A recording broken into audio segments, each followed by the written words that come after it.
Hello viewers, আসসালামু আলাইকুম। আশা করি সকলেই ভালো আছেন। দেশ এবং দেশের বাইরে থেকে যারা আজকে আমার এই ভিডিওটুকু দেখতে পারছেন তাদেরকে অসংখ্য ধন্যবাদ। তো আজকে ভিডিওতে যে মাছের পোনাগুলোকে আপনাদেরকে আমি দেখাচ্ছি এগুলো হচ্ছে থাই পাঙ্গাস মাছের পোনা, লম্বা জাতের বা ভালো মানের বড় বুট থেকে সংগ্রহ করা এই মাছগুলা থাই পাঙ্গাস মাছের পোনা। তাই যারা উন্নত মানের পোনা চাষ করতে চান তারা অবশ্যই আমাদের কাছ থেকে যে কোনো ধরনের সাইজের অথবা ছোট বড় মাছ আমাদের কাছ থেকে ক্রয় করতে পারবেন। আমরা যে কোনো মাছের পোনা এবং রেণু চারা পোনা আমরা বিক্রি করে থাকি। আপনারা চাইলে যে কোনো মাছের রেণু পোনা আমাদের কাছ থেকে নিতে পারবেন।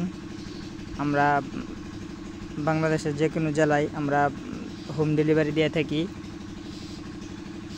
এবং এই মাছগুলো আমরা পার পিস হিসাবে বিক্রি করে থাকি। তাই যারা এই মাছগুলো চাষ করবেন আমাদের ভিডিওর স্ক্রিনে এবং টাইটেল থেকে নাম্বার সংগ্রহ করে সরাসরি আমাদের কাছ থেকে ফোনে অর্ডার করতে পারবেন এবং এই মাছগুলোকে যে কোনো কোম্পানির ফিড জাতীয় বা সমান খাবার খাওয়াতে পারবেন।